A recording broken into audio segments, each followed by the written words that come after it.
하나님을 닮아가는 것은 명령입니다. 이런 주제로, 이런 제목으로 하나님 말씀 전하도록 하겠습니다. 황금률이라는 별명을 가진 말씀이 있습니다. 마태복음 7장 21절 말씀인데요. 무엇이든지 남에게 대접을 받고자 하는 대로 너희도 남을 대접하라는 말씀입니다.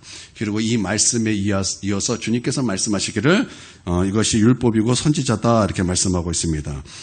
그러면 예수님께서 오늘 이 본문 말씀을 통해서 율법이 원래 참된 의미를 드러내실 때 예수님께서 하신 그 말씀에는 바로 이 황금률의 정신이 있다라는 것을 우리는 금방에 추측할 수 있다라는 거죠. 제가 고등학생 때 전도했던 친구가 2명이 있었습니다. 한 명은 지금 이제 신학교에 들어갔고 한 명은 사장님으로 있는데 그 사장님으로 있는 그 친구 이름이 박병권입니다. 제가 이제 전도했을 때 그 친구랑 좀 더 친했습니다. 그래서 늘 같이 만났지만 조금 더 친해서 좀 더 많이 또 이렇게 친했던 친구였습니다. 이 친구가 이제 그 학교에서 이제 막 이제 놀다가 그 일진 비슷한 그 아이랑 부딪히게 되었습니다. 그랬더니 그 일진 비슷한 그 아이가 확 달려드는 거예요. 그때 제가 뜯어 말렸어요. 물론 제가 그 친했던 친구는 무술 유단자예요. 그리고 태권도도 선수처럼 운동을 했기 때문에 싸워서 질 일은 없는데 저는 제 친구가 싸우는 것을 조금도 원하지 않았어요. 그래서 그 일진이었던 그 친구가 막 달려드는 것을 어떻게든 뜯어 말렸어요. 뜯어 말리고 절대 못 싸우게 하고 막 그 일진이었던 그 아이를 끌어안고 막 절로 가버렸어요. 그래서 어떻게든 그 싸움을 말렸습니다. 저는 제 친구가 싸우는 것을 조금도 원하지 않았기 때문에 말렸어요. 그러고 나서 어느 날 제 친구들하고 막 틀어들어 막 잡담을 하고 있는데 어떤 친구가 오해를 했던 것 같아요. 내가 이제 그 친구한테 한 얘기가 아닌데 그 친구가 자기한테 했다고 오해를 했던 것 같아서 저한테 막 씩씩거리면서 막 눈을 막 부리부리 뜨면서 막 저에게 막 달려드는 거예요. 그랬더니 그 모습을 보자마자 또 그 친구 병건이라는 그 친구가 막 뜯어 말리는 거예요. 얼마나 열심히 뜯어 말리는지 그 분노를 다 삭힐 만큼 뜯어 말렸어요. 누가 싸우고 싶겠습니까? 누가 싸우고 싶겠습니까? 싸우고 싶은 사람 하나도 없다라는 것입니다. 그런데 그 친구는 제가 그 친구를 말려주었던 것처럼 그 친구도 저를 말려주었다라는 것입니다. 아, 이게 황금률이구나. 그런 생각이 들었습니다. 하율이 학교에 왜소하고 가난한 아이가 있답니다. 근데 이 아이가 왜 그런 가난하면은 나라에서 혜택 같은 걸 주잖아요. 그래서 운동도 이렇게 뭐 무료로 할 수 있고 이제 이런 게 있는데 이제 그런 거 한다고 이제 아이들이 괴롭히는 거예요. 왕따도 시키고 이제 괴롭히는 것입니다. 많이 울기도 하고 참 괴로움을 당하는 것 같습니다. 이 아이가 어떤 생각이 들까요? 사람들한테 친구들한테 괴롭힘을 당할 때, 친구들한테 맞을 때, 그리고 왕따로 외로울 때 어떤 마음이 들까요? 누가 좀 말려줬으면 좋겠다. 누가 나의 친구가 좀 되어줬으면 좋겠다. 이런 상황이 좀 끝났으면 좋겠다. 여러분 그런 생각이 들지 않겠습니까? 그래서 제가 하율이에게 물어봤어요. 하율아, 너는 어땠어? 이렇게 물어봤습니다. 제가 하율의 성격을 알아요. 아마 하율이는 동참은 하지 않아요. 아마 아무도 모르게 슬쩍 가서 아무도 모르게 티 안 나게 좀 도와줬을 거예요. 분명히 그랬을 거예요. 그런데 황금률이라는 것은 내가 대접받고자 하는 대로 남을 대접한다라는 것입니다. 그런 상황이 되었을 때 나는 어떤 대접을 받기를 원합니까? 만약에 그런 상황이 나의 상황이 되었을 때 나는 어떤 대접을 받기를 원합니까? 누가 말려줬으면 좋겠죠. 누군가가 나의 친구가 되었으면 좋겠죠. 그렇죠? 바로 그것이 나의 태도가 돼야 된다는 거예요. 나도 이렇게 대접받고 싶어. 그렇기 때문에 그런 상황이 오면 내가 대접받고 싶은 대로 나도 남을 그렇게 대접하는 것. 그게 바로 황금률이다라는 거예요. 이게 율법이고 선지자다라는 것입니다. 누군가가 나에게 분노하지 않았으면 좋겠어요. 누군가가 나에게 용서해줬, 내가 실수를 하더라도 용서해줬으면 좋겠고, 나에게 못난 모습이 있다 할지라도 나를 사랑해줬으면 좋겠어요. 이게 내가 바라는 거예요. 그러면 나는 내가 그렇게 대접받고자 하기 때문에 나도 남을 그렇게 대접해야 된다. 이것이 바로 황금률이라는 거예요. 그리고 오늘 예수님께서 말씀하신 산상수훈에는 바로 이런 황금률의 정신이 있다라는 거예요. 왜 분노하지 말라고 그러는 거예요? 왜 간음하지 말라는 거예요? 왜 보복하며 살지 말라는 거예요? 왜 원수를 사랑하라고 말씀하는 거예요? 거기에는 이런 황금률이 있다라는 거예요. 이런 황금률의 정신이 있다라는 거예요. 여러분, 내가 대접받고자 하는 대로 그렇게 나도 남을 대접하는 이 황금률의 정신을 가지고 그렇게 우리 하나님의 말씀에 순종할 수 있는 저와 여러분이 되기를 원합니다. 우리가 저번 주 말씀에 누군가가 나에게 억지로 오리를 가고자 한다면 심리를 동행하라는 그 말씀을 들었습니다. 제가 그 말씀을 전하고 내가 한 주 동안 이 말씀에 순종하기 위해서 우리 하나님 앞에 정말 부단히 애쓰는 한 주를 제가 보냈습니다. 그래서 이것을 저희 아내에게 적용해서 제가 제 아내에게 심리를 가고자 했어요. 그래서 심리를 가고자 제 아내를 섬겼습니다. 그런데 이게 섬기다 보니까 내가 행복해지는 거예요.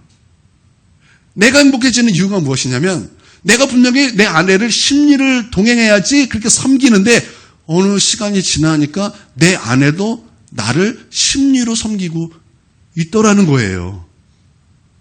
아, 이게 황금률이구나. 그래서 우리 주님께서는 이 황금률을 말씀하시면서 이게 율법이다, 이게 선지자다 말씀하시는구나. 제가 이것을 깨닫고 펑펑 울었어요. 하나님, 내가 이 황금률을 내가 깨닫지 못해서 내 아내랑 그렇게 많은 시간을 싸워왔습니다. 하나님 용서해달라고. 하나님 잘못했다고 용서해달라고 제가 그렇게 하나님 앞에 회개하며 어제 중복 있을 때 그렇게 울었어요.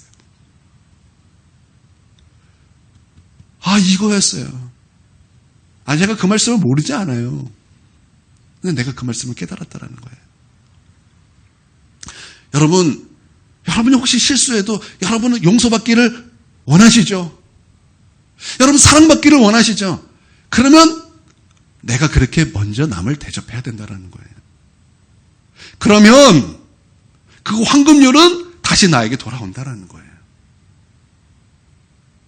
내가 변화되면 그냥 내가 변화되는 것으로 끝나는 것이 아니라 관계 구조가 무너진다는 거예요. 관계 구조가 무너지면서 서로 분노하는 구조가 무너지면서 새로운 관계의 구조가 형성이 된다는 거예요. 이게 황금률이에요.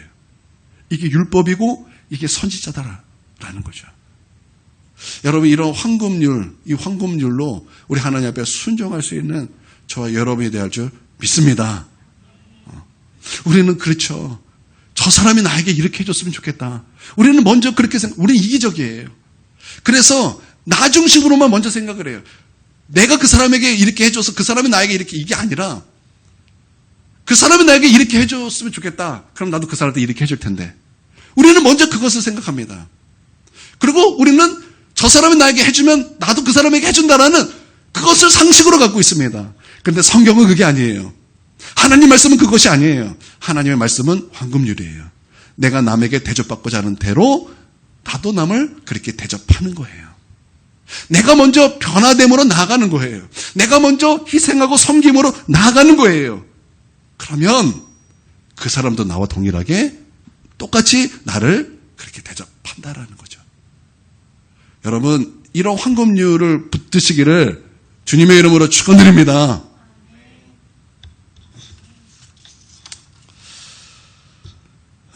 예수님께서 이 동해 복수법에 대해서 말씀하시기를 주님께서 너희 복수심으로 살지 말라는 거예요. 너희는 긍휼함을 가지고 살라라는 거예요. 악에게 지지 말고 선으로 악을 이기라라고 말씀하는 거예요. 우리는요, 사소한 일에 너무 화를 잘 내왔어요.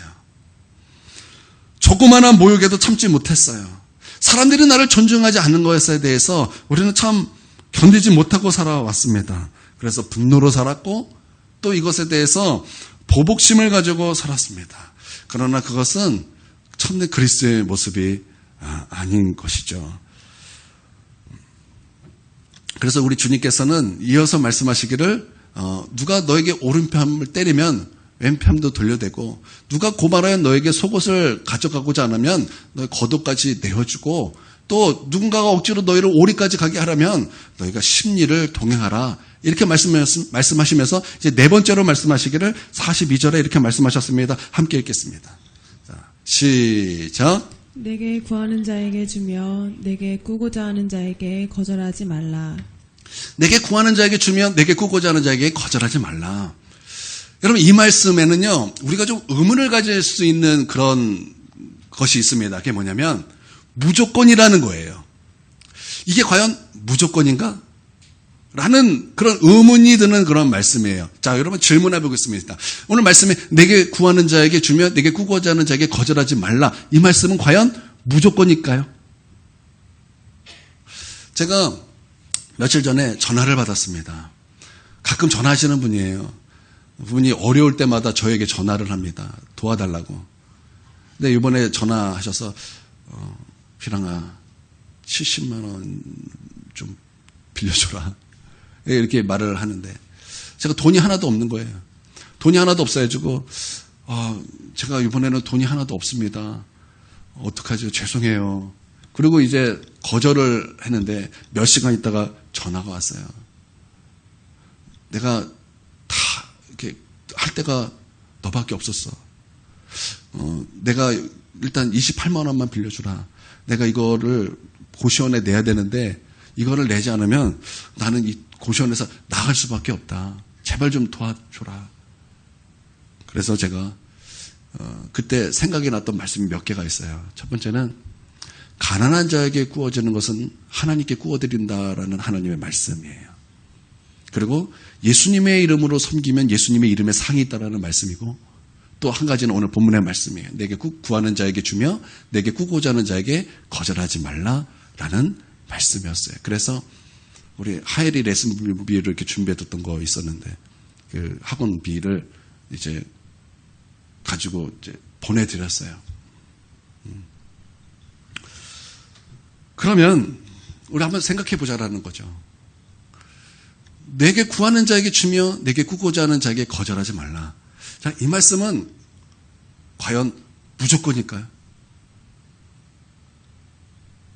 말씀에 그렇게 써져 있잖아요. 내게 구하는 자에게 주며 내게 꾸고자 하는 자에게 거절하지 말라. 자, 이 말씀은 과연 무조건일까요? 라는 우리가 의문을 가질 수 있어요. 우리가 먼저 그러면 40절 한번 읽어볼까요? 40절 한번 보겠습니다. 자, 시작. 또 너를 고발하여 속옷을 가지고자 하는 자에게 겉옷까지도 가지게 하며 이렇게 말씀하고 있죠. 이 경우는 어떤 경우냐면 사람들이 우리에게 억울하게 누명을 씌우는 거예요. 그러니까 순진하고 아무 힘 없는 사람들을 법을 이용해서 괴롭히고 빼앗겠다라는 거죠. 여러분 이럴 때 우리는 어떻게 해야 되는 것입니까? 40절에 보면은 소송의 목적, 고발의 목적이 무엇입니까? 속옷이죠. 속옷입니다. 그런데 예수님은 이 속옷을 빼앗기지 않으려고 발버둥 치지 말고 그냥 겉옷까지 내어 주라는 거예요. 그러니까 적극적으로 겉옷까지 줌으로써 문제를 다른 방식으로 해결하라는 주님의 말씀입니다. 그러니까 어떤 차원에서 주님께서 말씀하시는 거예요? 그러니까 너 복수하지 말고 그 사람을 긍휼히 여겨서 너가 그것을 막 빼앗으려고 그러는데 그냥 너 겉옷까지 내어주라 이렇게 말씀하시는 거예요. 여러분 구약에서 겉옷은 이불로도 쓸 수 있었습니다. 그래서 가난한 자가 이 겉옷을 전당 잡으면은 해가 지기 전에는 반드시 그것을 돌려줘야 된다라는 말씀이 있어요. 그러니까 겉옷은 빼앗을 수 없는 거예요. 근데 주님께서는 속옷을 그렇게 너에게 고발해서 뺏으려고 하는 자에게 겉옷까지 주라고 말씀하셨다라는 것입니다. 여러분 여기서 우리가 봐야 될 것은 동해복수법이 말하는 이것은 심각한 상황이 아니라는 거예요. 그러니까 예수님께서 말씀하시는 것은 누가 오른쪽으로 칼로 찌르면 왼쪽으로 돌려서 칼을 맞아라라는 게 아니라는 거예요. 누군가가 오른편을 뺨을 때리면 너는 왼편을 돌려대라는 말이지, 누군가가 너에게 오른쪽으로 칼을 찌르면 왼쪽도 찔르세요라는 말이 아니라는 거예요. 누군가가 너의 집을 빼앗을 때 모든 것을 주라는 말씀이 아니라는 거예요. 속옷을 빼앗고자 하면 겉옷을 주라는 거예요. 그러니까 예수님의 말씀은 어떤 것을 말씀하고 있는 거예요? 사소한 것을 말씀하고 있다는 거예요. 아주 일상적으로 일어나는 그런 사소한 것들, 물론 이 사소한 것 때문에 살인도 나긴 하지만 주님께서는 아주 큰 것을 말씀하는 것이 아니라 너희가 일어나는 그 지극히 사소한 것에 있어서 복수심 갖고 살면 안 된다는 거예요. 국률의 마음을 갖고 살라는 거예요. 나도 저랬던 적이 있지. 저 사람이 얼마나 지금 답답하면 지금 저가 저렇게 지금 행동하고 있을까. 그런데 저 모습이 사실 내 모습이었지. 하나님, 나도 저 모습이었는데 주님 불쌍히 여겨주시옵소서. 나를 불쌍히 여겨주셨던 것처럼 그를 불쌍히 여겨주시옵소서. 나도 그 모습이었었는데 하나님, 내가 그를 용서합니다. 그렇게 나아가려는 것이 주님의 말씀이라면, 자, 이 말씀은 과연 무조건일까요? 과연 무조건일까요? 무조건 아니라는 거예요. 42절에 대해서 조용기 목사님의 그런 책을 봤습니다. 그러니까 조용기 목사님이 이렇게 얘기를 해요. 구하는 자에게 주고 꾸고자 하는 자에게 무엇이든지 다 주면 거덜납니다. 그 책에 그렇게 써져 있어요. 거덜납니다. 그래서 어느 목사님이 여의도 순복음교회 와가지고 이 여의도 순복음교회를 나에게 주십시오 그러면은 그게 안 된다라는 거예요. 그렇기 때문에 이것은 어떤 말씀이냐? 사소한 것에 대한 말씀이다라는 거예요. 그러면서 예를 들기를 어떤 사람이 버스값이 없는 거예요. 그래서 저 버스를 타야 되는데 버스값이 없습니다. 그래서 버스값을 좀 주시면 안 되겠습니까? 빌려주시면 안 되겠습니까? 그럴 때 그것을 주라는 거예요. 그럴 때 그것을 빌려줄 수 있어야 된다라는 것입니다. 근데 만약 집 한 채를 마련해야 되는데 제가 한 1억이 필요합니다. 그걸 주십시오. 그러면 안 된다라는 거예요. 그러면 안 된다라는 거죠. 핵심은 사소한 것입니다. 이 사소한 것에 대해서 감이 잡기 어렵다면은 이렇게 생각하시면 됩니다. 시험에 들지 않는 선에서 주라. 시험에 들지 않는 선에서 빌려주라. 시험에 들지 않는 선에서 주라라는 거예요. 이 말씀을 또 오해해서 나는 10,000원만 빌려줘도 시험에 들어요. 그러신 분이 있어요. 그건 잘못된 거예요. 그건 잘못된 거예요. 근데 시험에 들지 않는 그런 선에서 베푸는 것이 적당하다. 그런 의미다라는 것입니다. 그러면 이 말씀에서 그렇게 우리에게 접근하는 사람들을 누구라고 말하고 있습니까? 첫 번째는 구하는 자라고 말씀하고 있고 두 번째는 꾸고자 하는 자라고 말씀하고 있는데 구하는 자, 꾸고자 하는 자는 어떤 사람들입니까? 가난한 사람들이라는 거예요. 어렵고 병든 사람이다라는 거예요. 누군가의 도움이 절실하게 필요한 사람이다라는 것입니다. 이런 사람에게 넉넉하게 베풀 수 있는 그런 마음, 그런 사랑이 있어야 된다라는 것입니다. 여러분, 그런 마음이 있어서 나는 우리 하나님 앞에 복을 받는 저와 여러분이 돼야 할 줄 믿습니다. 그러나 우리가 남을 도와줄 때 여러분 명심해야 될 것이 있습니다. 첫 번째는 자기 분수에 맞게 도와줘야 되는 거예요. 누가 도와달라 그래서 내가 다른 누군가에게 꾸어서 그 사람을 도와주는 거, 그건 분수에 어긋나는 거예요. 도와줄 때는 괜찮아요. 근데 내가 꾼 돈을 갚아야 될 때는 이게 어려워지는 거예요. 그러니까 자기 분수에 맞게 빌려줘야 되고 분수에 맞게 줘야 된다는 것입니다. 자기 능력 안에서 최선을 다해서 도와주면 되는 거죠. 두 번째는 내가 너를 도와준다라는 과시 안 된다라는 거예요. 그리고 세 번째는 가난해요. 그래서 그 사람이 도와달라면 도와주고 싶은 마음이 있는데 술 중독이네요. 그런데 도박 중독이네요. 어떻게 해야 될까? 어떻게 해야 될까? 우리 교회 가끔 노숙자들 오자고 다 알죠. 그 사람들은 돈을 가져서 술 먹는 걸 다 알죠. 그런 사람은 도와주십시오. 많이 말고 1,000원, 2,000원 도와주십시오. 그런데 정말 이런 술 중독, 도박 중독인 걸 우리가 알아요. 근데 우리한테 도움을 구해요. 어떻게 해야 될까? 그런 사람들에게 차라리 밥을 사주세요. 밥을 사주세요.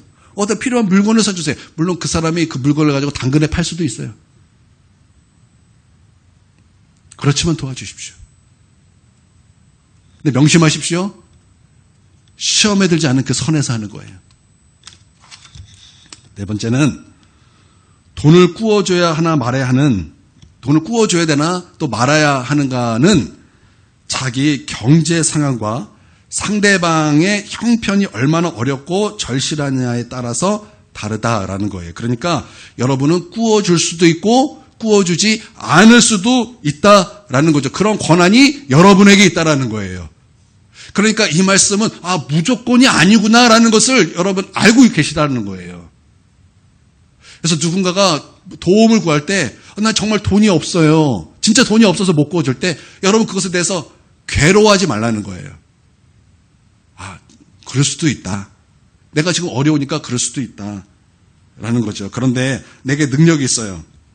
내게 능력이 있는데 상대방이 가난해요. 어려워요. 도움을 구해요. 그러면 그때는 반드시 구워줘야 됩니다. 왜냐하면 하나님께서 그것을 명령하셨기 때문입니다.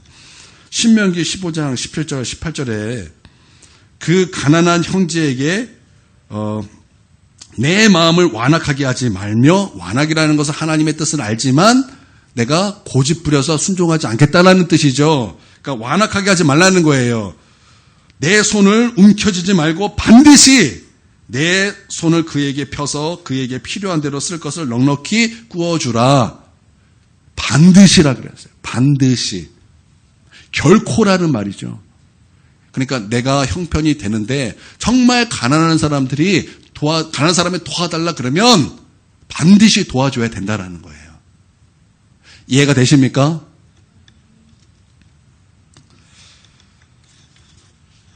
그러나 또 여기서 또 이런 사람이 있어요. 가난하다고 해서 돈을 꾸고 갚지 않으려는 사람이 있어요. 이렇게 이용하는 사람이 분명히 있습니다. 그런데 여러분 성경은 그 사람은 악인이다 규정하고 있어요. 빌리셨으면 갚는 거예요. 여러분 이거 주님께서 이 말씀은요 일상적인 거예요. 여러분 일상적인 거면은 우리가 누군가에게 빌렸어요? 그러면 안 갚는 게 아니에요. 갚는 거예요. 그게 일상적인 거예요. 주님께서는 그렇게 말씀하셨고 시편 31편 1절에 보니까 37편 21절에 악인은 꾸고 갚지 아니하나 의인은 은혜를 베풀고 주는도다. 이렇게 말씀하고 있어요. 그러니까 우리가 누군가에게 빌렸다면 그것은 반드시 갚아야 되는 것이다 라는 거죠.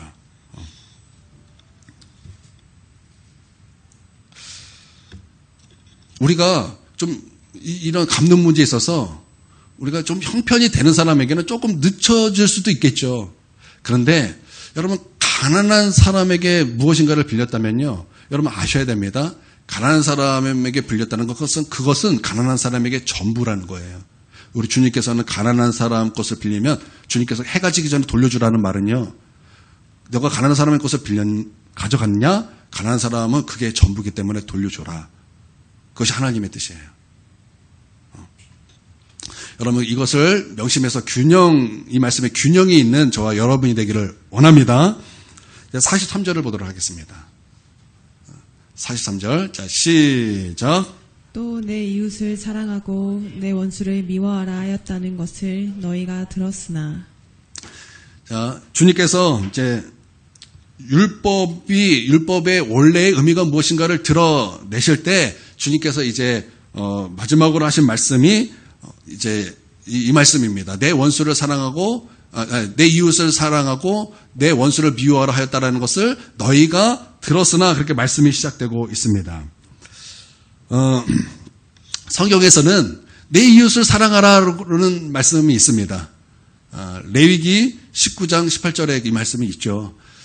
그것을 이제 인용해서 이렇게 말을 하는데 그러면 내 원수를 미워하라는 말씀은 있을까요, 없을까요?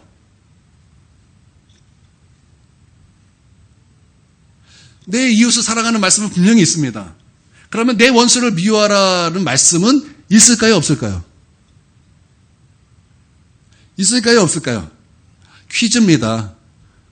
자, 5대5예요. 찍어보세요. 있을까요, 없을까요? 좀 크게 해보세요. 들려도 됩니다. 있을까요, 없을까요? 없습니다. 원수 미워하라는 말씀은 없어요. 그런데 왜 이들은 왜 내 이웃을 사랑하고 내 원수를 미워하라 이렇게 가르쳤고 유대인들은 왜 이러한 가치관을 가지고 있었을까? 존 스토트가 추측하기를 이제 몇 가지 말씀을 이렇게 이제 말하면서 이제 이것 때문에 그럴 것이다 이렇게 추측했는데 이런 말씀입니다. 암논 모압은 여호와의 총회에 들어오지 못하게 하라. 이제 이런 말씀이 있어요. 또 아말렉에 대해서 말씀이 있는데 너는 천하에서 아말렉에 대한 기억을 지워버려라. 이제 이런 말씀도 있고요. 또 주를 미워하는 자에 대해서 내가 그를 심히 미워한다. 이런 말씀이 있습니다. 이제 이런 말씀을 이제 가지고 아마 이제 원수를 미워하라라고 했던 것 같다라고 이제 존 스토트 신학자가 이렇게 말을 했는데 확실한 건 아니지만 뭐 그렇게 추측하고 있습니다. 그러나 원수를 미워하라는 말은 분명히 성경에 없고요. 내 이웃을 사랑하라는 그 말씀에는 이런 말씀이 있습니다. 원수를 갚지 말며 동포를 원망하지 말며 내 이웃 사랑하기를 내 자신과 같이 하라. 나는 여호와니라. 이렇게 말씀하고 있을 때 제일 처음에 원수를 갚지 말라라는 말씀에는 또 이웃을 사랑하라는 그 말씀에는 원수도 사랑하는 말씀이 있다라는 것을 국어를 아는 사람들이라면은 누구나 다 알 수 있는 말씀이에요. 그렇죠? 그렇죠? 그런데 랍비들 또 유대인들은 이렇게 가르쳤다라는 거예요. 내 이웃을 사랑하고 내 원수를 미워하라 이렇게 가르쳤다라는 거예요. 그러면 자 우리가 한번 또 생각해 볼 것이 있어요. 이웃은 누굴까? 이웃은 누구길래 사랑하라 그러고 원수는 누구길래 미워하라고 가르쳤을까? 우리가 그런 질문과 의문이 들 수 있어요. 근데 유대인은요, 랍비들은요, 서기관과 바리새인은요 어떻게 가르쳤고 어떤 가치관을 가졌냐면 이웃은 유대인이다라고 했어요. 그리고 유대인의 뜻이 같은 사람은 이웃이다. 사랑해야 된다. 이렇게 가르쳤어요. 그리고 원수가 누구냐? 그 외예요. 이방인이에요. 이방인이에요. 그러니까 지금 이웃을 사랑하라, 원수를 미워하라는 것은 유대인은 우리 사랑하자, 나머지는 다 미워하라. 미워해도 된다. 이렇게 가치관이 형성이 되게 그렇게 그들은 가르쳤고 그런 가치관이 있었다라는 거예요. 그래서 여러분 한 율법사가 이웃이 누굽니까? 라고 누가복음 10장에 질문을 하죠. 그때 예수님께서 어떤 비유를 말씀하시죠? 선한 사마리아 비유를 말씀하시죠. 그렇죠? 강도 만난 자의 이웃이 누구냐라고 말씀하면서 내용이 무엇입니까? 어떤 사람이 강도를 만났습니다. 그래서 반 죽음에 이르렀어요. 근데 제사장이 지나다 모른 척해요. 레위인이 지나다 모른 척합니다. 그리고 누가 이 강도 만난 자를 돌봤습니까? 사마리아인이 돌봤다라는 거예요. 그래서 이 강도 만난 자의 이웃이 누구냐? 사마리아인입니다. 예수님께서 무엇을 말씀하고자 하는 거예요? 사마리아인 역시 너희 이웃이다라는 것을 말씀하고 있는 것이에요. 그러면 요한복음 4장에 보면 수가성 여인, 사마리아 여인의 예수님과 대화가 나오는데 예수님께서 물을 달라고 하니까 이 사마리아 여자가 뭐라고 대답했습니까? 유대인이 사마리아인을 상종하지 아니하였다 이런 말씀이에요. 그러니까 유대인은 이 사마리아인을 왜 상종하지 않았습니까? 선민의식 우리가 그렇게 알고 있죠. 이방인은 원수예요. 미워해도 돼요. 미워해도 된다고요. 그러니까 아예 상종하지 않았다라는 거예요. 그래서 예수님께서 왜 부스러기 은혜를 주신 그 말씀이 있잖아요. 어떤 여인이 이제 막 와서 좀 내 자녀 좀 고쳐주십시오. 막 그럴 때 뭐라 그랬어요? 예수님께서. 막 개라고, 이방인을 개처럼 비유해서 그 사람 테스트 하잖아요. 근데 그게 실제로 유대인들이 이방인을 개처럼 여겼어요. 개처럼 여겼다고요. 그러니까 원수처럼 여겼다고요. 그래서 그들은 미워해도 그것이 죄가 아니라고 그렇게 그들의 가치관이 그래요. 곽선희 목사님이, 소망교회죠. 곽선희 목사님이 한 번은 유대 회당에서 함께 예배를 드릴 수 있는 기회를 얻게 되었답니다.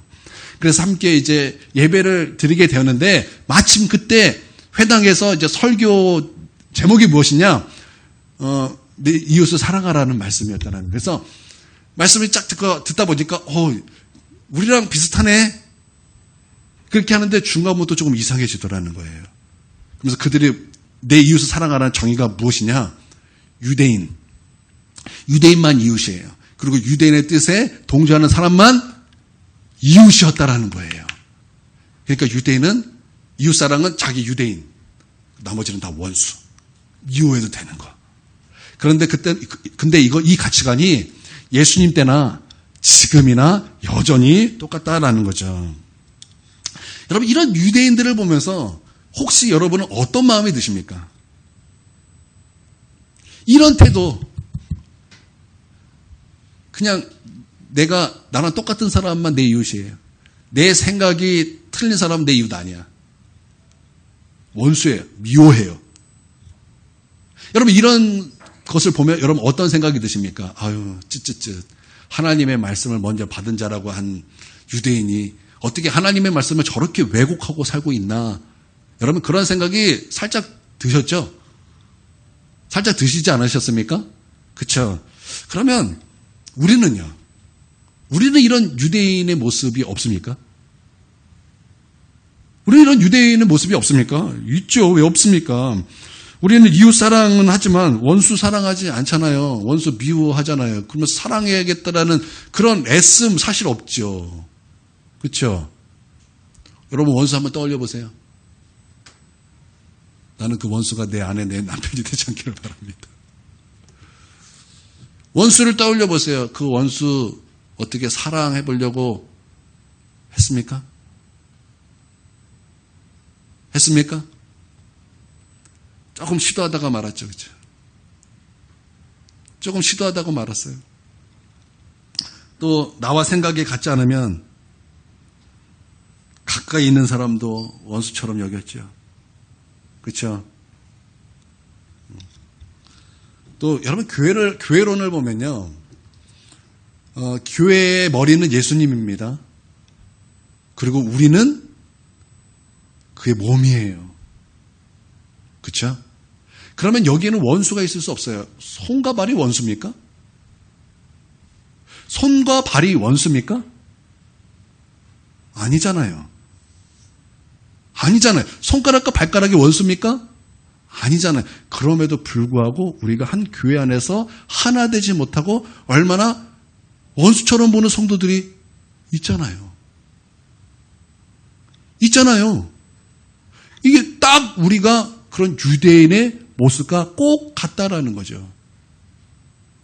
그렇죠? 여러분, 솔직히 말해보세요. 어쩔 때는 원수 보듯 우리가 서로를 볼 때가 있잖아요. 안 그런 것처럼 이렇게 대답을 안 하세요. 있어요, 없어요? 있잖아요. 어쩔 때는 얼굴은 웃지만 속으로는 미워 죽겠죠. 있어요, 없어요? 없습니까? 없기를 바라지만 없을 리가 있나요? 있죠. 근데 이런 것이 왜 문제가 될까요?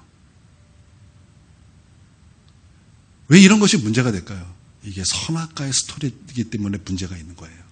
악한 마귀가 하와를 뭐라고 유혹했습니까?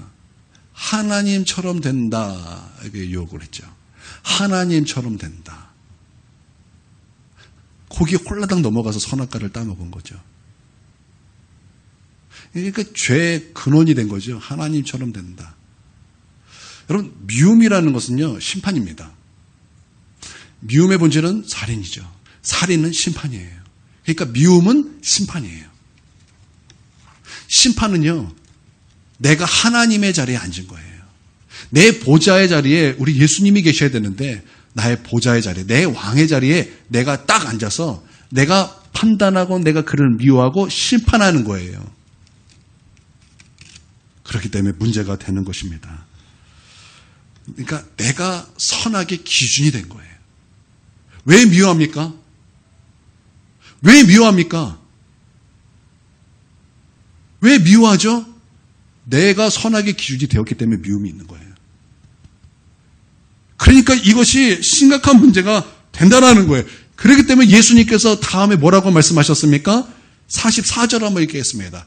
읽습니다. 시작. 나는 너희에게 이르노니 너희 원수를 사랑하며 너희를 박해하는 자를 위하여 기도하라. 너희 원수를 사랑하라는 거죠. 그러면 너희 원수를 어떻게 사랑하라고 말하고 있어요? 어떻게 사랑하라고 말씀하고 있어요? 이웃 사랑하는 것처럼 사랑하라는 거예요. 그러면 이웃을 어떻게 사랑해요? 내 자신을 사랑하는 것 같이 이웃을 사랑하라 라고 말씀하고 있는 거 아니겠습니까? 제가 아주 재미있는 것을 읽고 제가 아주 은혜를 받은 말씀이 있어요. 필립 얀시의 놀라운 하나님의 은혜라는 책에서 C.S. 루이스의 일화를 소개를 합니다. 원수 사랑이 불가능하다라는 생각을 뿌리 뽑으라는 말씀을 이렇게 말하면서 C.S. 루이스의 일화를 소개하는데요. 기독교는 죄를 미워하되 죄인을 사랑하라는 원리가 있습니다. 근데 C.S. 루이스는 이게 도통 이해가 되지 않았던 거예요. 이해가 되지 않는 거예요. 저도 그랬어요. 어떻게 죄 지은 사람, 그리고 바로 그 죄, 어떻게 같이 미워하지 않을 수가 있지? 저는 그래서 동성애를 무지 싫어해요. 근데 동시에 동성애자도 무지 싫어했어요. 동성애와 동성애자를 똑같이 봤어요. 똑같이 봤다고요. 그래서 미워했어요. 그래서 사실 이 말을 저도 이해 못한 게 아니라 이해하지 않으려고 했어요. 누가 죄를 지어? 걔가 지는 거 아니야? 그럼 걔랑 죄랑 똑같지. 하면서 미워했다고요. 기준이 된 거, 선악의 기준이 된 거죠. 근데 보통 다 말은 죄는 미워하되 사람은 미워하지 말라라고 말하지만 사실은 우리가 죄와 사람하고 동일시할 때가 얼마나 많습니까? 그래서 우리가 미워하잖아요. 근데 C.S. 루이스도 그랬다라는 거예요. 어떻게 사람을 미워하지 않으면서 그 사람이 한 일만 미워할 수 있단 말인가? 그러나 여기서 중요한 거예요. 그러나 내가 평생 그렇게 해온 대상이 한 사람 있음을 오랜 후에야 알게 되었습니다. 이렇게 말하면서 그 사람이 누구냐? 바로 자기 자신이었다라는 거예요. 내 안에 그 비겁함이 있고, 내 안에 추악함이 있고, 내 안에 이기심이 있고, 내 안에 교만이 있고, 내 안에 음란이 있고, 내 안에 죄가 바글바글 해요. 그래서 그것을 지독히 미워했어요. 그럼에도 동시에 여전히 나 자신을 계속해서 사랑해 왔다라는 거예요. 그리고 그것에는 조금도 어려움이 없었다라는 거예요. 그래서 여러분 그런 그 죄를 미워한 행동 역시 나를 사랑했기 때문이었다. 이렇게 말을 하는데 여러분 최고의 원수는 누굽니까? 최고의 원수는 누굽니까? 우리 규선이의 최고의 원수는 누구예요? 형 아니죠? 우리 하율이의 최고의 원수는 누굽니까? 여러분 다 아는데 말을 안 한 거죠. 우리 최고의 원수 그러면 마귀를 생각합니다. 마귀. 그렇죠? 마귀가 원수죠. 그런데 마귀보다 더 큰 원수가 있어요. 누군지 아세요? 나 자신입니다. 나 자신이라고요.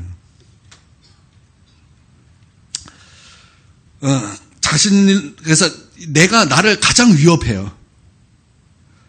그래서 가장 큰 원수임에도 불구하고 또 그래서 그럼에도 불구하고 내가 막 나에게 실수를 하고 죄를 짓고 하나님 앞에 추악한 모습으로 그렇게 나아감에도 불구하고 우리는 죽을 때까지 나를 사랑해요. 그렇죠? 그럼에도 나를 그렇게 사랑한다는 것입니다. 근데 이와 같이 원수를 사랑하라는 거예요. 이와 같이 원수를 사랑하라는 거예요. 이해가 되십니까? 그런데 우리가 또 이와 같이 사랑하는 사람이 또 있어요.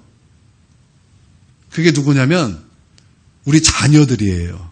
우리는 우리 자녀를 이와 같이 그렇게 사랑합니다. 그래서 예를 들어서 자녀들이 학교에서 이제 나쁜 일을 하다가 선생님한테 너 부모님 모시고 와. 그래서 부모님이 선생님한테 갑니다. 그러면 이 부모님이 선생님에게 하는 말이 있어요. 뭐라고 말할까요? 선생님, 사실은 내 아이는 무지 착한데 저 친구를 잘못 만나서 그렇습니다. 여러분 이렇게 말할 수 있는 이유는 무엇입니까? 엄마이기 때문에 그래요.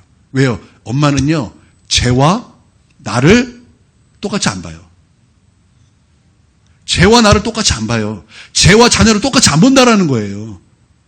다르게, 쟤는 쟤고 아들은 아들이고 딸은 딸이라는 거예요. 그것이 부모에게는 조금 더 어렵지 않아요. 우리 정진 지사님 어렵습니까? 아니죠. 두 자녀가 집에서 뭐 말썽을 있는 대로 부려도 그래서 그때는 혼내도 그것뿐이지 그것을 동일시하지 않잖아요. 그래서 우리 부모님은 자녀가 혹시 실수하고 자빠지고 넘어지면 그렇게 하나님 앞에 나와 눈물을 흘리며 콧물을 흘리며 기도하는 건 아니겠습니까? 우리 김용지 권사님 그렇죠. 우리 동현이의 실수와 동현이를 같이 보지 않죠. 그렇죠? 동현아 그렇대. 우리 사모님 그렇지 않습니까? 우리 김집사님 그렇죠. 다 그렇죠. 다 그래요. 어렵지 않잖아요. 그러면 우리 원수 사랑하는 거 할 수 있어요. 나 원수 죽어도 사랑 못해요 라는 그 생각을 거절하십시오. 거절하십시오. 다만 우리가 하나님 앞에 나와 고백하기를, 하나님, 나는 내 힘으로는 원수를 사랑할 수 없습니다. 그러나 내 안에 성령님이 계십니다. 성령님, 원수 사랑할 수 있도록 도와주시옵소서. 그리고 하나님의 말씀 앞에 서십시오. 저기 멀리 있는 자동문을 보고서 저 자동문이 열리면 내가 들어가겠다가 아니라 우리가 자동문 앞에 서 있을 때 문이 열리는 것처럼 우리가 그렇게 하나님 앞에 기도함으로 말씀 앞에 설 때 여러분 우리는 원수를 사랑할 수 있다라는 거예요.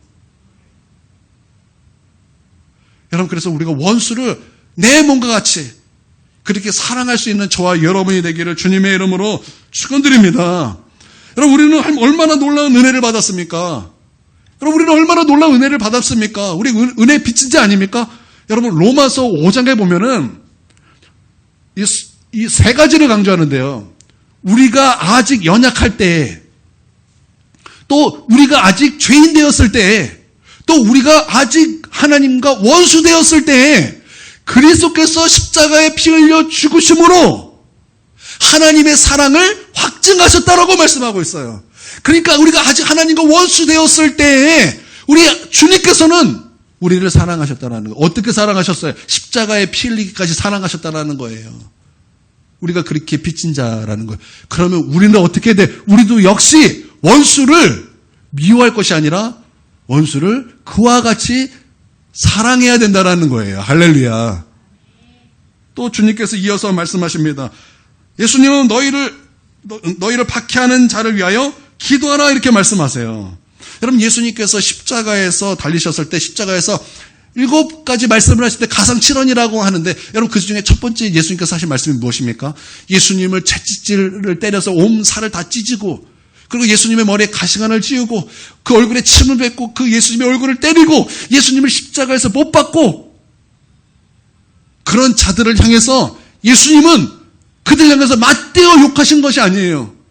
그것에 대해서 분노하신 것도 아니에요. 그때 예수님께서 하신 것이 무엇입니까? 아버지, 지금 저들이 무엇을 하는지 알지 못해서 그렇습니다. 아버지, 저들을 용서하여 주시옵소서. 그게 예수님이었다라는 거예요. 여러분 48절에 보니까 그러므로 하늘에 계신 너희 아버지의 온전하신 같이 너희도 온전하라 말씀하셨는데, 여러분 이 말씀을 바꿔서 말하면 이런 뜻이 되는 거예요. 하나님을 닮으라는 거예요. 오늘 말씀의 제목이죠. 하나님을 닮으라는 것은 하나님의 명령입니다. 그러므로 하늘에 계신 너희 아버지의 온전하신 같이 너희도 온전하라 명령이에요. 근데 이 말씀은요, 하나님을 닮으라는 말씀이에요. 성경은요, 우리가 최초로 주님의 영광을 본 때가 언제냐? 회심한 때라고 말하고 있어요. 고린도후서 3장 18절에 우리가 다 수건을 벗은 얼굴로 거울을 보는 것 같이 주의 영광을 보매라고 말씀하고 있어요. 그러니까 회심할 때 우리는 주의 영광을 최초로 보게 되는 것입니다. 그러면 주의 영광을 본다는 것은 어떤 뜻이 있습니까? 우리 예수님이 누구신지를 바르게 알게 되었다는 뜻이에요. 이때 하나님의 형상이 회복이 됩니다. 그리고 다음 이어서 나오는 말씀이 영광에서 영광에 이른다는 말씀인데요. 성화를 말하는 거죠. 성화 역시 무엇이라고 말씀하는 거예요? 영광이라고 말하고 있는 거예요. 그러면 성화는 무슨 뜻입니까? 성화는 무슨 뜻입니까? 성화는요, 하나님의 형상을 회복하는 것이고, 하나님의 형상을 이루어가는 것이고, 또 주님을 닮아가는 것이고, 주님의 그런 에베소서의 그 장성한 분량까지 뭐라 그랬어요? 잘하는 거예요. 이게 성화예요. 근데 바로 그 성화도 영광이라고 말하고 있어요. 그리고 이제 구원의 여정에서 회심, 구원, 그리고 성화, 그 마지막이 뭐예요? 마지막이 뭐예요? 이 정도는 우리 다 알고 있어야죠. 많이 사실 들었어요. 맨 마지막이 뭐예요? 영광. 영화. 여러분 다 알고 계시죠? 영화. 근데 그 영화 역시 성경은 뭐라고 말씀하고 있어요? 영광이라고 말씀하고 있어요. 그러니까 영혼뿐만 아니라 몸까지 주님을 닮아가는 것. 이게 영화예요. 그리고 그것을 영광이라고 말하고 있습니다. 그래서 빌립보서 3장 21절에 보니까 우리의 낮은 몸을 자기 영광의 몸의 형체와 같이 변하게 하시리라. 영광을 말씀하고 있어요. 영화는 영광이다 이렇게 말씀하고 있습니다. 그러니까 회심, 성화, 영화를 모두 영광이라고 부르는 거죠. 그러니까 주님을 닮아가는 것 영광입니다. 아주 큰 영광이에요. 그리고 우리가 하나님의 심판대 앞에서 주님을 닮아가는 바로 그 모습은 우리 하나님 앞에 큰 영광으로 여겨지게 될 것입니다. 그리고 그것은 바로 최고의 영광이 될 것입니다. 여러분 이것을 믿습니까? 그래서 우리는요, 주님을 닮아가고자 하는 그 모습이 있어야 되며 그것에 원함이 있어야 됩니다. 우리는 지옥 가지 않고 천국 가고자 하는 것을 원합니다. 그렇죠? 천국 가는 것을 원하지 않습니까? 원하죠. 네. 또 우리는 영적인 체험을 하길 또한 원합니다. 또 은사를 받고 은사가 나타나기를 원합니다. 그리고 하나님 앞에 축복을 받고 그 복을 누리며 살기 또한 원합니다. 근데 우리는 그 무엇보다 예수님을 닮아가는 것을 원해야 하는 거예요. 그런데 저절로 그런 원함이 우리 안에서 생기지가 않아요. 그런 영광이, 그런 열망이 우리에게 별로 없어요. 우리는 사실 대부분 영적이지 못합니다. 오히려 육적이죠. 오히려 세속적이죠. 그래서 이런 것을 원하기보다는 하나님께 복을 받고 사실은 출세하고 잘되고 형통하고 돈을 많이 벌기를 원하는 원함이 사실 우리 가운데 더 많습니다. 그렇습니까? 안 그렇습니까? 그렇습니까? 안 그렇습니까? 근데 그것은요, 100년도 안 되는 영화예요. 100년도 안 되는, 우리가 하나님 앞에 갔을 때 그것은 영원한데, 그 영원한 시간에 영광스럽기 위해서, 여러분, 우리는 주님을 닮아가야 된다는 거예요. 우리에게는 바로 이런 원함이 있어야 된다는 거예요. 오히려 이 땅에서 잘 먹고 잘 살고 형통하는 거, 그거와 비교가 안 되도록 우리는 주님을 닮아가고자 하는 그런 원함이 우리 가운데 있어야 한다라는 거죠. 그러나 우리는 본성 자체가 우리 주님을 닮아가는 거 싫어합니다. 우리 하나님 거룩하시잖아요. 근데 우리는 거룩하지 않고 쾌락이 더 좋습니다.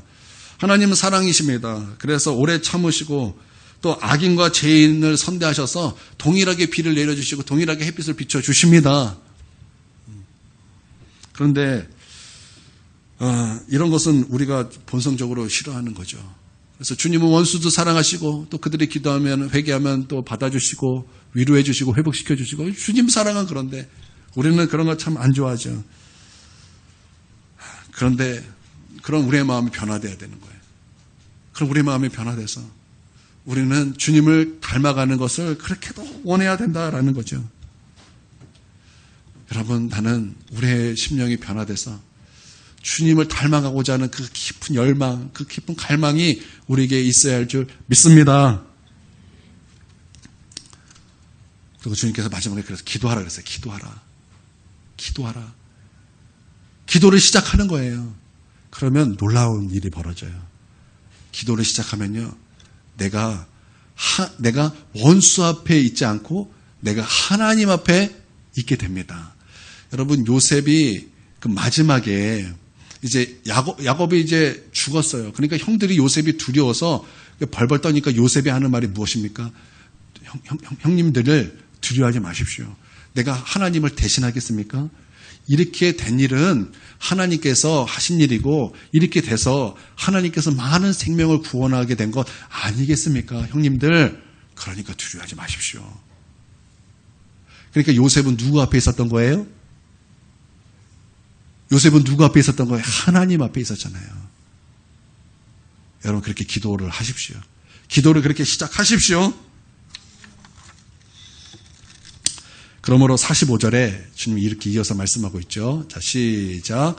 이같이 한즉 하늘에 계신 너희 아버지의 아들이 되리니 이는 하나님이 그 해를 악인과 선인에게 비추며 비를 의로운 자와 불의한 자에게 내려주심이라.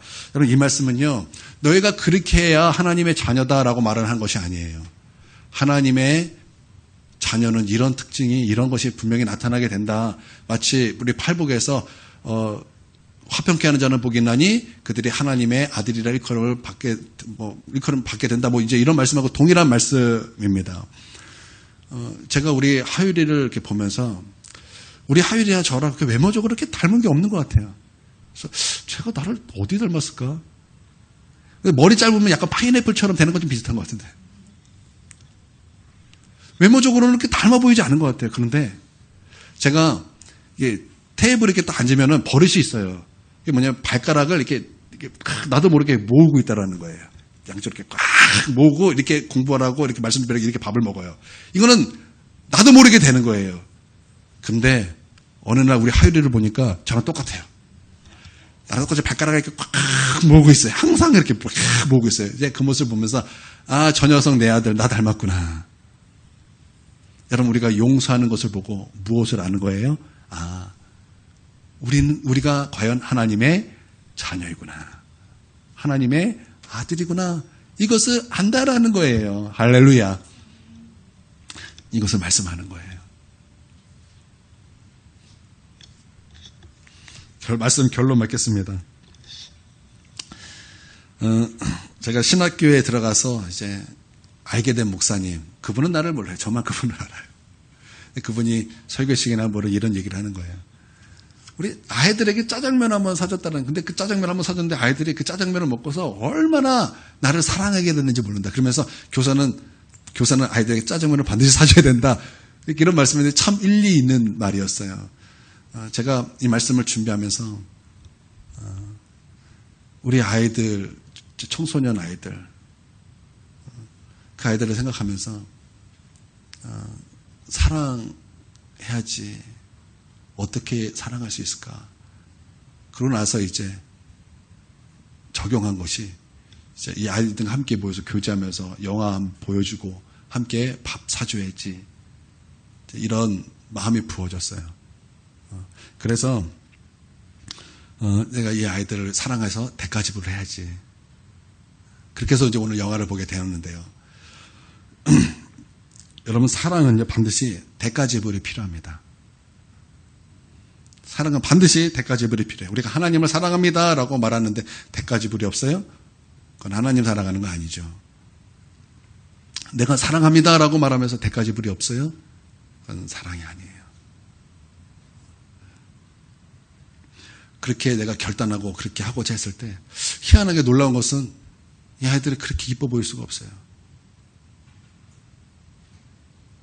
여러분은 어떤 생각을 하셨습니까? 아, 귀찮게 목사님 왜 영화를 보자 그래가지고, 혹시 그런 마음이 드셨다면 여러분 황금률을 생각하십시오. 내가 누군가에게 대접할 때 그 사람은 이렇게 했으면 좋겠다. 여러분, 제가 여러분을 이렇게 사랑하고자 한다면 여러분 역시 그 사랑 안에서 누릴 수 있기를 원합니다. 어떻게 즐겁게 놀겠다, 어떻게 보고 싶다, 그런 마음으로 어떻게 가능합니다. 이렇게 올리셨습니까? 아니면 혹시, 귀찮게 목사님 왜 이런 것을 해? 그러셨습니까? 모르겠어요. 그러나, 저와 같은 사랑의 마음이기를 원합니다. 네, 함께 우리 기도하겠습니다. 하나님, 우리 안에 있는 원수, 내 자신과 같이 사랑할 수 있도록 도와주십시오. 예수님이 우리를 사랑하셨던 것처럼 사랑할 수 있도록 도와주십시오. 그렇게 사랑하는 사람이 될 수 있도록 도와주십시오. 우리 함께 우리 방언으로 함께 기도하겠습니다. 기도합니다.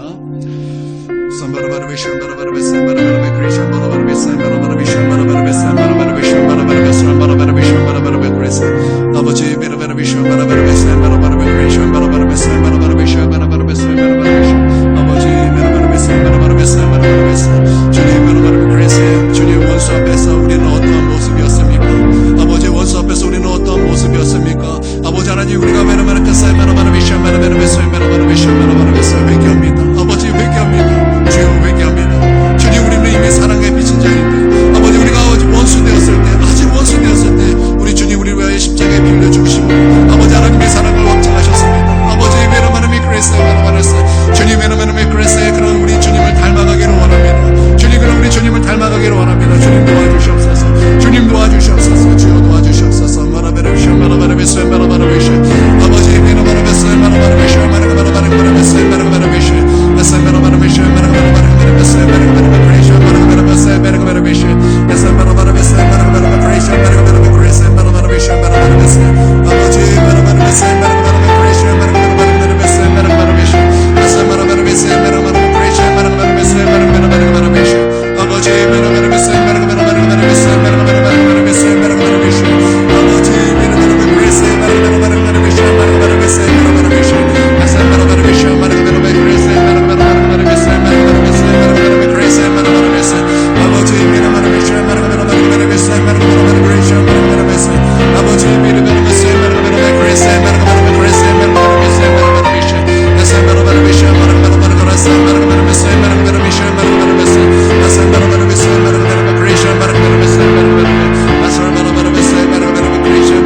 이제는 우리 주 예수 그리스도의 구속하신 사랑과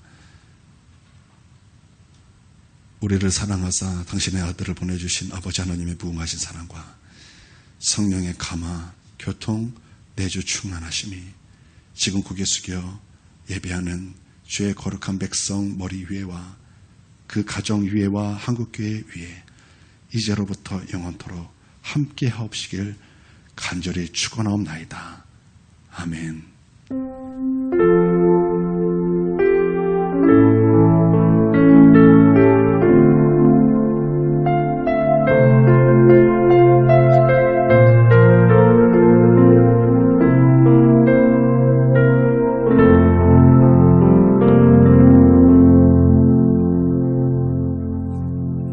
예배를 마치겠습니다.